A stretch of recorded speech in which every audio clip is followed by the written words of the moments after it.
Perkembangan terkini empangan air di Lembah Kelang. Untuk itu bersama dengan saya di sesi panggilan video pada pagi ini, kita mulakan dengan Datuk Engineer Muhammad Azmi Ismail, Timbalan Ketua Pengarah Sektor Bisnes Jabatan Pengairan dan Saluran Malaysia, Kementerian Alam Sekitar dan Air. Telah pun berada bersama dengan saya. Assalamualaikum.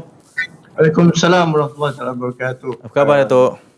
Alhamdulillah, Hanif. Mishan, apa khabar? Alhamdulillah, sihat juga. Yang pertama, terima kasih kerana sudi bersama dengan kami. Datuk, tadi kita berikan laporan berkaitan dengan perkembangan di empangan batu dan mungkin ianya memberikan sedikit informasi berkaitan dengan apa yang perlu kita tahu, kesan faktor cuaca haba yang sangat panas ini ke atas bekalan air. Mungkin sedikit perkembangan dari pihak Datuk berkaitan dengan keadaan terkini empangan air di Malaysia, terutamanya yang berada di sekitar Lembah Kelang ini. Silakan. Terima kasih Cik Miswan. Terlebih dulu saya mengucapkan terima kasihlah kepada pihak ketiga dan semua krunya yang bersama saya dan rakan-rakan JPS pada pagi ini. Dan untuk makluman semua bahawa kita sekarang ini berada dalam keadaan peralihan monsun. Kita baru saja hampir melepasi monsun timur laut yang mana bermula pada 11 November tahun lalu dan berakhir pada awal bulan Mac inilah. Dan monsun barat daya akan datang pada bulan Mei sehingga Ogos tahun ini. Di antara sekarang hingga bulan Mei kita berada di dalam peralihan monsun dan dalam keadaan sekarang ini sudah tentunya kita akan mengalami kekurangan hujan. Seperti dinyatakan bila kurang hujan dan sudah tentunya kita akan cuaca panas dan sudah tentu takungan bekalan air kita, sumber air kita akan turut terjejas. Dan sebelum saya menyentuh secara detail untuk bekalan air ataupun sumber air, saya ingin nyatakan juga kita di seluruh Malaysia ni kita ada 104 buah empangan semuanya, termasuk empangan batu yang kita saksikan sekarang ni lah. Ya. Dan daripada 104 itu 63 buah empangan adalah untuk tujuan bekalan air. Ya, jadi kita kena di seluruh Malaysia dan kita kena pastikan sumber air kita itu ditakung dengan sempurna untuk kita gunakan sumber air itu untuk kegunaan kita. Ya. Dan di Lembah Kelang ini kita ada 8 buah empangan besar kolam takungan, termasuk kolam batu ini, iaitu seperti empangan Langat misalnya, empangan Sungai Selangor, empangan Tasik Subang, empangan batu sendiri seperti yang di layar yang sedang tunjuk, dan juga empangan Kelanggit, kan.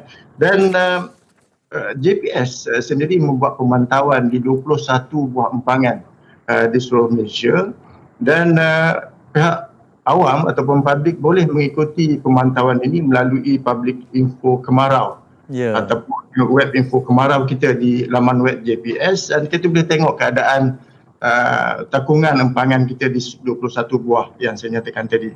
Dan berbalik kita kepada keadaan kita peralihan monsun ini, sehingga semalam kita dapati storan ataupun takungan di empangan-empangan kita termasuk yang 8 di Lembah Kelang ini, kita masih berada di tahap yang baik, iaitu melebihi 85% takungan keseluruhannya. Jadi kalau tengok pada angka ini Cik Hanif, nampaknya kita dalam keadaan selesa, dan jika kita berlaku kemarau dalam masa 2 bulan ataupun 3 bulan akan datang ini, insyaAllah kita dapat menangani dengan baik. Walau macam mana pun kita tidak boleh leka. Kita kena pastikan penggunaannya secara berhemah dan tidak membazir. Datuk, sangat menarik dengan informasi yang dikongsikan. Tapi sekarang mungkin perkara yang perlu kita kongsikan juga kepada penonton berkenaan dengan faktor cuaca panas ketika ini. Adakah ianya benar-benar akan memberikan kesan kepada bekalan air kita, Datuk? Ya, sedikit sebanyak. Apabila kurang hujan dan sudah tentu demand ataupun keperluan kepenggunaan air itu sama dan mungkin bertambah dalam keadaan panas ini. So dengan keadaan sebegitu, dengan keadaan cuaca panas dan berlaku sejatan kepada takungan empangan, sudah tentu kandungan empangan atau storan empangan itu akan menyusut keadaan macam tu. Tapi walau macam mana pun kita di JPS untuk makluman penonton, kita ada sistem pemantauan empangan. Kita dah laksanakan di 6 lembangan di seluruh Malaysia ni, itu NAWAPS. yang kita sebut sebagai National Water Balance System. Okey. Cik Hanif kan. So National Water Balance System ni kita menguruskan sumber air di dalam suatu lembangan itu termasuk empangan. Dan dia boleh membantu kita mengurus pelepasan air di empangan apabila kita ada sistem NAWAP sini. Dan nampaknya begitu baik. Dan kita di JPS kita membuat fokus ataupun dalam masa 2 bulan hinggalah 12 bulan ke hadapan. So nampaknya pada tahun ini keadaan trend air di empangan alhamdulillah kemungkinan besar risiko untuk berlaku putus bekalan daripada empangan itu mungkin tidak berlaku. Encik Hanif. So itu satu petanda baiklah. Dan dengan NAWAP sini kita boleh fokus juga, kita boleh buat tinjauan ataupun jangkaan kemungkinan berlaku kemarau misalnya. Betul. Dalam tempoh 2 bulan ke hadapan. So jika keadaan terdesak, kita buat ramalan hujan dan seterusnya takungan empangan ni, kita boleh mengambil tindakan yang sewajarnya untuk memastikan rakyat kita mendapat bekalan air yang baik. Ya, itu satu persediaan dari pihak JPS sendiri berkaitan dengan ramalan dan juga sistem NAWAS yang disebutkan tadi. Bagaimana sebenarnya persediaan yang boleh kita selaku rakyat Malaysia bersedia sebenarnya? Mungkin ini faktor keadaan air ini adalah satu faktor yang sangat penting. Putus bekalan air ini mungkin boleh menimbulkan pelbagai masalah yang lain. Mungkin persediaan kepada rakyat, penduduk terutamanya, Datuk? Kita pertama kali kita seharusnya menggunakan air ini secara berhemah lah. Cik Hanif kan. So kita tidak seharusnya menggunakan air sewenang-wenangnya dan membazir dan sebagainya. Kerana penggunaan air secara membazir ini sudah tentu akan memberi stres kepada bekalan air kita kan. Dan kalau kita tengok penggunaan air kita di Malaysia ni untuk sesuatu individu itu dalam secara puratanya 240 liter seorang. Dan bayangkan kalau kita boleh amalkan penggunaannya secara berhemah kepada 100 di bawah 200 ataupun kepada 180 liter seorang seperti negara-negara lain, insya-Allah kita dapat mengurangkan pembaziran dan dapat menggunakan air dengan baik. Macam ni dan semua penonton. Baik, dan sekarang ini pastinya kita tahu tadi kita diberikan informasi berkaitan dengan empangan-empangan di Lembah Kelang dan Indonesia terutamanya. Tapi kita tak boleh lupa berkenaan faktor menjaga sungai di Malaysia juga adalah antara faktor yang penting dalam memastikan bekalan air yang baik. Mungkin antara pesanan yang boleh diberikan juga, Datuk? Ya, sudah tentunya pertama kali pihak kerajaan dan juga kita kena pastikan bahawa empangan kita dalam keadaan selamat.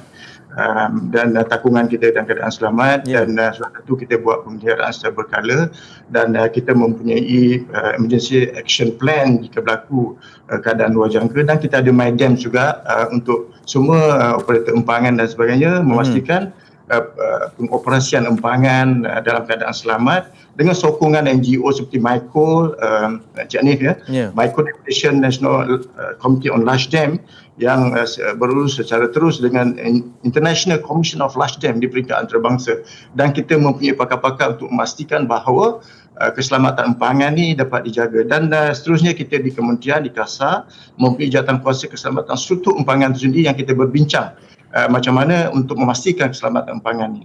Dan bagi pihak orang awam pula bagi memastikan air mencukupi, air tidak tercemar, sudah tentulah Encik Hanif kita menjaga, kita memastikan bahawa sumber air kita ni tidak tercemar. Betul. Itu yang paling mustahak. Dan kita mesti setiap daripada kita ni mestilah menjaga. Dan kita di KASA, di Kementerian Alam Sekitar dan Air bersama Yang Hormat Menteri, Yang Hormat Timbalan Menteri dan juga Datuk Seri KSU sendiri sudah memulakan rancangan program Denai Sungai Kebangsaan kita, Encik Hanif.